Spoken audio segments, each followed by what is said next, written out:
with roots in Lebanon. We know, according to his family now, as well as investigators, spent a good deal of time in Afghanistan as well as Germany, and then in South Florida, training at some flight schools there. Ziad Jarrah was on the passenger manifest for United Airlines Flight 93. That was the flight which took off from Newark Airport, bound for San Francisco, made a U-turn somewhere over Cleveland. The transponder went out at that time. Passengers who were calling their relatives at the time on telephones indicated they were going to attempt to attack the hijackers. Investigators do believe that Ziad Jarrah was the most qualified person in the aviation world on that plane. It might very well have been the one at the controls or seizing the controls at the time. In any case, we've been suspecting that there was some sort of struggle on that plane which caused that plane to crash into a rural part of Pennsylvania as it was headed toward Washington. Let's send it back to Paula in New York. All right, thanks so much, Miles. I wanted to give you a quick update on what the nation is facing here in terms of the death toll. It continues to climb. The city confirming for us this morning that the confirmed death toll is 185. In addition to that, rescuers have found 408 other body parts. And in perhaps one of the more gruesome details that we have to share with you this morning, the mayor is urging friends and family members of missing people to gather materials that might help the medical examiner identify their bodies or body parts. That includes bringing to them to a special armory center set up downtown, which is known as the Family Center, things like toothbrushes, hairbrushes, eating utensils, worn and unwashed undergarments, chewing gum, items where a person would be likely to have left cells. You're looking at a close-up picture now of what rescue workers are up against. We can tell you this morning that by last night, more than 13,000 tons of debris had been moved. That means hundreds and hundreds of truckloads of stuff taken out of here. We also can tell you that folks that study real estate patterns in the city are now telling us 20% of all the office space in that part of Manhattan is known to be destroyed or damaged. Now, and one of the more bizarre things that's going on now is the reports of looting. We might have explained to you, because many southern arteries in the city are closed, it's very difficult to get down into this area, but nevertheless, some folks have found ways to use fake identification to get into the area surrounding Ground Zero. There was a report this morning that someone was arrested for stealing watches from a jewelry store that was in business not far from where the World Trade Center went down. The mayor is also warning that many of you folks across the country may be getting telemarketing calls asking for donations to victims here and in Washington and Pennsylvania. And he says these are a hoax. These telemarketers are specifically targeting the elderly. If you get a call from a telemarketing firm asking you for donations to help out with this effort, you are instructed to call your local police department or the FBI. They will follow up. According to Mayor Giuliani, law enforcement officials are going to do everything in their power to arrest the folks that are now doing this horrible thing. Right now, we're going to check in with Bill Hemmer, who joins us from the Jacob Javits Center, which happens to be a staging area for firefighters. And Miles, I know, excuse me, Bill, I know that you've already gotten a good sense of how New Yorkers have been deeply affected by this, and in particular about the death toll among firefighters. And I wanted to mention that we have learned on September 23rd that 1 million people are expected to attend a memorial service for all of those New York firefighters that were killed. And more testament, Paula, as to why so many volunteers have turned out here on the west side of Manhattan. Again, I mentioned the numbers, well over 1,000. I think it might be climbing to 2,000. People who have come down here to try and volunteer in order to get on buses, head south down to the southern end of Manhattan. Behind me again, people standing around waiting for some sort of direction. The word we're getting, though, is that the good bulk of these people will have no chance of getting on today. Just a few moments ago, some of that frustration boiled over here. You know, so many people want to get so close to the situation, help out any way they can. We have some videotape that can display that frustration. The workers here were told that they would not get in today.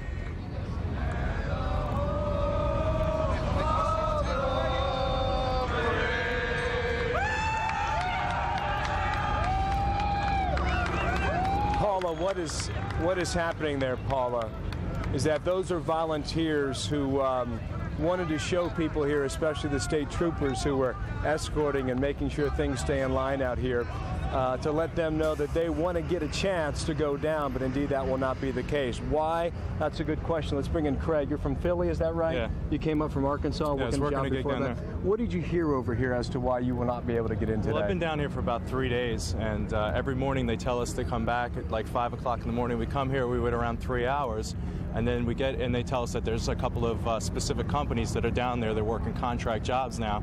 You've got hundreds of guys here who are absolutely qualified union workers that are willing to go down there and work for free, and they've got a couple of contracts now and they don't want to accept it. So they keep telling us to come back, see where we can help out, and they never take us. What they're telling you to check in periodically throughout the day? Check in every 2 hours, but I've been here for 3 days, and it's been the same story every single day. Craig, what's your trade?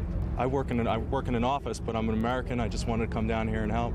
You've been here 3 days? Yeah. Have yet to break? I've yet to go down to work the site, so I've been helping out where I can, working with Salvation Army. Will you turn away today? Will you come back? Will you hang out? What will you do? I'm still going to come back because hopefully, you know, like those guys down there have got to be tired. They got to have some relief. Okay. So good luck, Craig. Yeah, thanks for sharing your thoughts. Also on the streets of Manhattan, Paula with us today, trying to cover the story from a number of different angles. Dr. Sanjay Gupta is outside St. Vincent's Hospital down in Greenwich Village, and Elizabeth Cohen at the Armory on the east side of Manhattan. Let's go to Sanjay now to find out what's happening thus far this morning. Sanjay, good morning. That's right, Bill. Good morning to you. St. Vincent's Hospital, as we do know, one of the hospitals on the front line of all that we've seen, one of the closest hospitals to ground zero here. And a lot of the patients that were initially brought, about 552, were in fact brought here.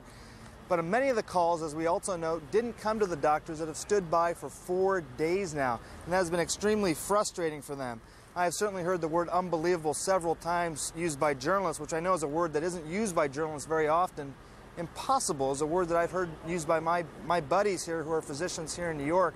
It's impossible because while there were so many people affected by this tragedy, many of those people never saw the doors behind me here to this hospital. And instead of patients here, Bill, we see vigils, we see posters of the missing, we see flags, things like that.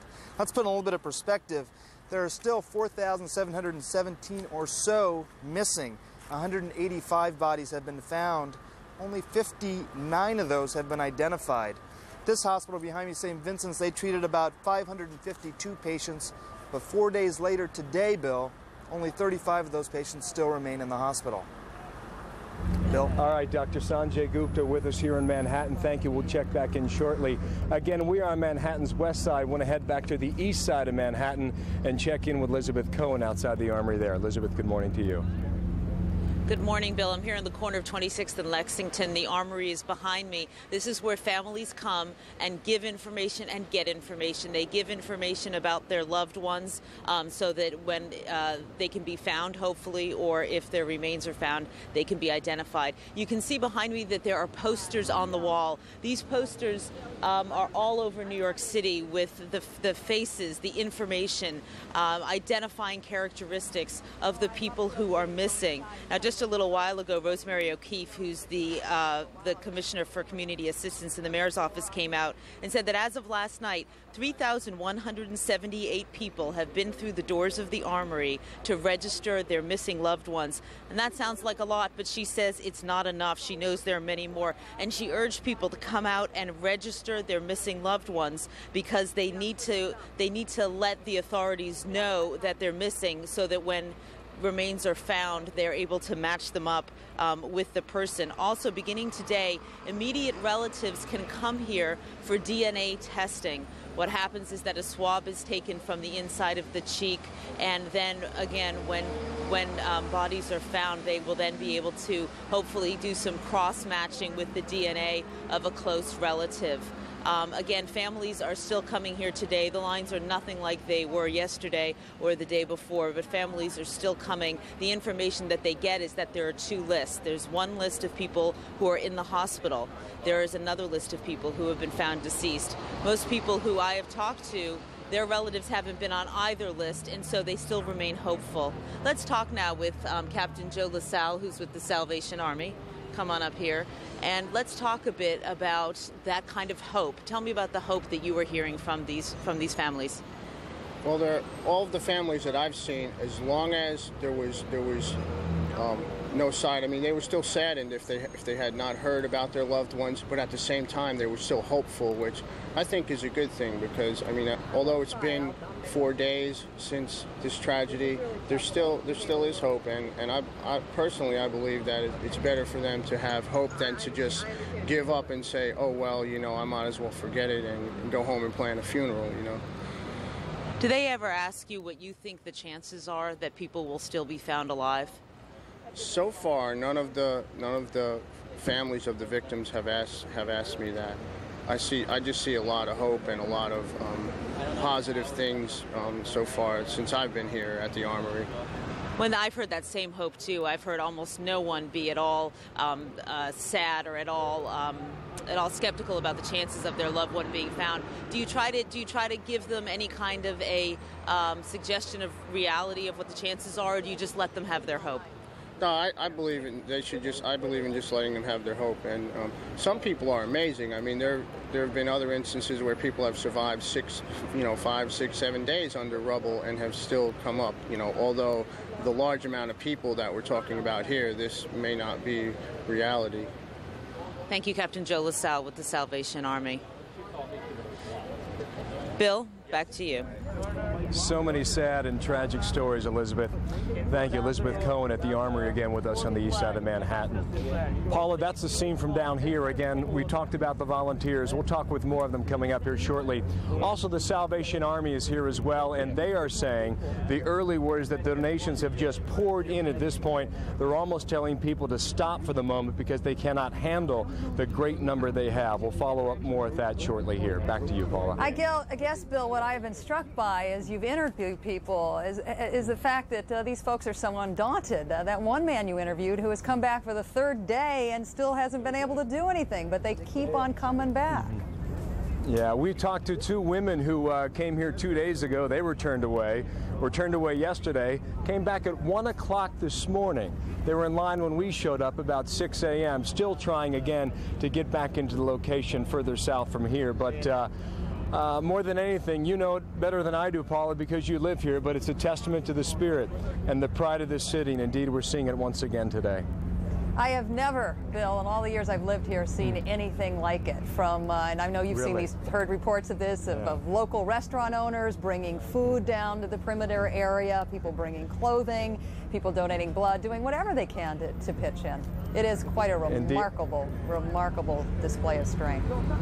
You're exactly All right. And at this point, it's not going to stop. Back up to you. We'll talk again shortly. All right. Thanks so much, Bill. Right now, I wanted to give you an idea of what happened after the president made some eloquent remarks at the National Prayer Service at the National Cathedral yesterday, with Reverend Billy Graham also making some very potent comments about he well understands how even Americans who believe in God might question what God would allow for something like this to happen. Vigils like this popped up all over the country. These vigils were being promoted online. I know we got some emails here encouraging everybody to come out of their homes last night or out of their cars at 7 o'clock to light a candle in honor of those who have lost their lives, in honor of those who have been injured, in honor of those families whose lives have been shattered by that. Old and people of all Let's listen in. And it's fantastic to see that we all have one thing in common, that we love this country.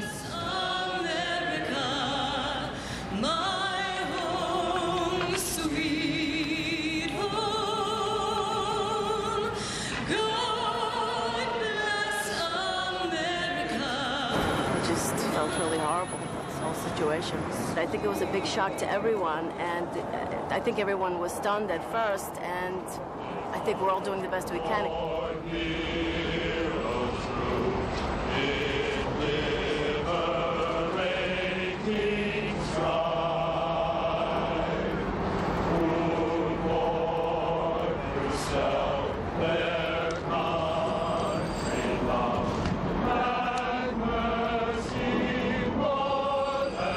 I think it's absolutely amazing that the government is taking such a unified stance towards all of this. I mean, to see Mayor Giuliani, Hillary Clinton, and Governor Pataki all standing side by side in unity, I truly feel that they and President Bush are giving this city a strength that it has never seen before.